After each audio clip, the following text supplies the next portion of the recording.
Rowan House began as a tiny 2-bedroom shelter in the basement of a home on an acreage near Black Diamond. The first Hope Healing Gala started out just as small, a benefit concert and silent art auction in Okotoks. It was born of the need to build a larger, more secure shelter to better serve the women and children across the foothills struggling with domestic violence. Funds raised between 2010 and 2012 were vital to a successful $3 million campaign that saw our new 24-bed building open to families in July 2012. In the past, nearly 6 years since the new shelter opened, over 1,000 women and children have called Rowan House home. Since 2012, the gala has been about raising funds required to run the many programs and services that help change people's lives. These are some of their stories. Amanda began her journey to healing as a resident of Rowan House's crisis facility. I think there's always that stereotype on shelters anyways, and so you put yourself in a category or you kind of already have this image of it, and it was surprisingly wonderful. Like, all the ladies were so welcoming, so helpful with things. There was unbelievable support and resources available for us, and it was just so completely opposite of what I expected going in. She was one of the first to enter our new transitional housing program in 2015. I didn't know where I was going. There was financial abuse in the relationship, so I had no savings, no nothing. We didn't know where we were going. So it was huge for us because that meant, okay, I can afford this. It gives me a chance to keep my daughter and myself housed, and just, I don't know, gives us that help that we needed to situate ourselves and stabilize everything. Amanda was able to acquire her own rental lease in the summer of 2016 and began post-secondary education that fall. At Rowan House, we start each morning with a resident circle. We all sit together, we share a round of gratitude and positive affirmations. The women set their intentions for the day. It's a chance to build community and focus on the good right from the start. It's these meetings where you can really see the changes our residents go through. Some residents start out just listening. They might not feel safe or comfortable in sharing with a group of women that they barely know. But as the days pass, it's amazing to see how this changes for them. You can see them get a little stronger, more calm. They begin to open up and to really share. The women lean on each other, they support each other, and learn from each other's stories. They begin to see they're not alone in this journey. Rowan House really is about hope and healing, and this shines through in our morning meetings. It is always hard to think that over half of our residents are children, innocent children who have no choice but to play witness to the abuse that happens in their home, whether it's something physical that they see or the tension that they feel from verbal and emotional abuse. But it's amazing for us as a staff to witness their resiliency and their incredible hearts. We recently had one boy who was 3 years old. His father had kept him and mom so isolated from others that he had never interacted with another child. But when he arrived at Rowan House, he was so excited to play with another residents and did so with no problems. One day, another child, a 3-year-old girl, was very upset because her mom was away from the shelter attending a meeting. She was crying and asking for mom. I took the children into the sensory room to help calm her down, and while they sat together watching a video, the 3-year-old boy took her hand, trying to console her.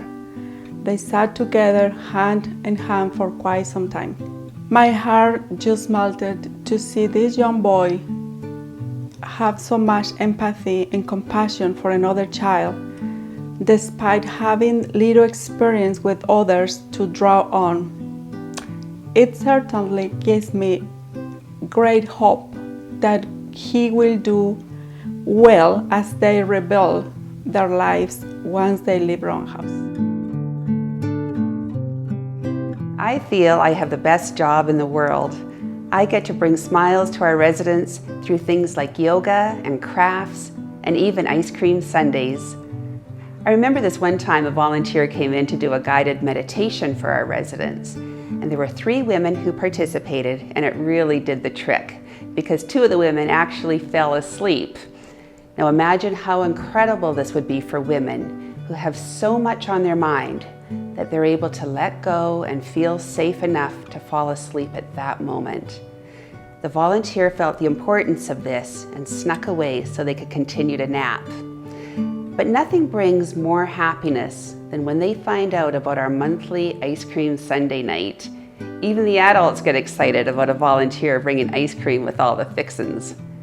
Ice cream, such a simple thing, but something we really take for granted. And we are so grateful for the opportunity to be able to provide these small extras because of the generosity of people in the community who make it all possible.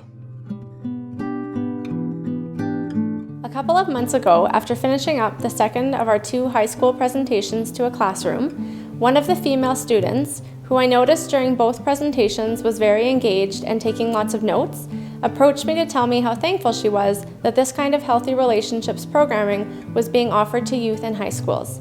She let me know that her father is abusive towards her mother, and she's watched her mom try to end the relationship a few times, stating how difficult it always is. She told me that because of these presentations, she has learned what a healthy relationship should look like and how to set her boundaries with a partner, so she doesn't go down that same path herself. One of the things I love about my job is seeing the transition that the women go through. I have one outreach client who at first I saw maybe 3 or 4 times per year when things were really bad for her. And by bad, I mean he would lock her in a closet for a day. He would threaten to chop off her head and stick it on a stake. Like bad. When I'm thinking about the danger assessment, hers was off the charts. She would come in, we would safety plan, I'd put a room on hold, but then, nothing would happen. I'd never hear from her, and I wasn't in a place that I could call her and check on her because she was living with her abuser. Then finally she came in again and she was done. And so again, safety plan, we talked about getting an EPO, we put a room on hold.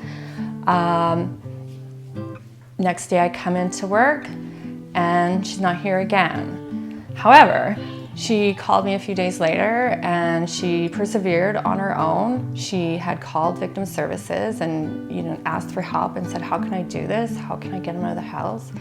Unfortunately, they didn't have too much in terms of options for her because he was on the lease.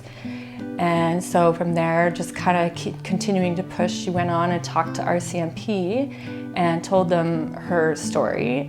And again, RCMP were kind of of the mindset, it's like not a whole lot you can do when he is on the lease. So she went home feeling pretty defeated and uncertain about what the future held. But then like an hour later, RCMP showed up and arrested him and had him charged and taken out of the house. So fast forward a year later, she's just doing awesome. We meet regularly. Her child is connected to much needed resources because I'm not sure if people realize the damage that is done to these children developmentally when abuse is in the house. We don't even talk about her abuser anymore. She has amazing confidence. She's able to set up boundaries with people, friendships, and work. She recently went on a date with a guy and was able to see something unhealthy in that, see a red flag, and just put an end to it. I'm so proud that she's now able to do all this on her own and just using the words like red flags and boundaries and all that stuff. To me, she's the definition of perseverance and resiliency. Samantha came to Rowan House after her abuser quickly found her at another shelter. But once here, she was finally able to find peace. I felt happy. I felt free. I felt more secure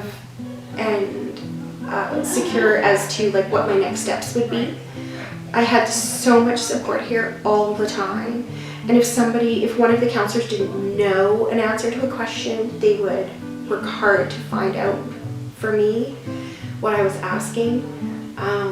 I felt very confident in my next steps in the legal system.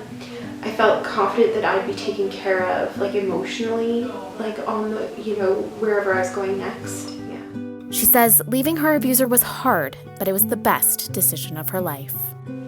You will find so much love and support and compassion, and it's the most incredible feeling. It's a soft place to land when you've been terrified and you can't sleep. I could sleep here and I could rest, and somebody was always available to listen if I needed to talk.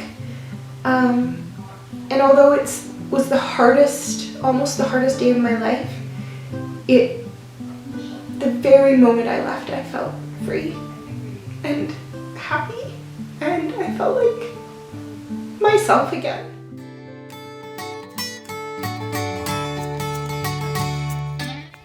I'm so pleased to see all of you at our Hope Healing Gala tonight. This is our 10th fundraising gala, and we're thrilled you could attend. We have been so fortunate to receive amazing community support, and this event is our way of giving back to you. Let's have a little fun tonight while we raise money for Rowan House. Sadly, there are so many women that cannot attend an event like this. They are hiding from an abuser, working to keep their children safe, fearful for their own lives, searching for a safe place away from the abuse. Rowan House provides that sanctuary when there is nowhere else to go. Women come to us with horrible stories and in deep pain. They come with nothing and they receive what they need at Rowan House. We provide them with a roof over their heads, food to eat, and a safe place to, hopefully, sleep, maybe for the first time in days. Their children can be children again at Rowan House and play in a safe and caring environment. Childcare staff help the children to understand they can be safe from angry words and actions. The Rowan House staff teach them appropriate ways of dealing with their own feelings. While at Rowan House, the women spend time with counseling staff learning how to break the cycle of violence they have found themselves in, understanding what a healthy relationship looks like. They learn how to keep themselves and their children safe. In many instances, they learn how to stay alive. And as quickly as possible, they are helped to move back out into the community.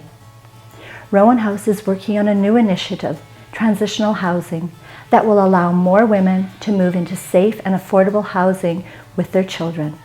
So tonight is your opportunity to help as well. Rowan House needs $800,000 every year to provide the housing, basic needs, and counseling that these women and children require. We also work in the community helping young people to understand what healthy relationships are and are not. In this way, we hope to end the abuse we see now on a daily basis. As you enjoy your evening here tonight, please consider giving generously to enable these women and children to be safe once again. Thank you all for your support.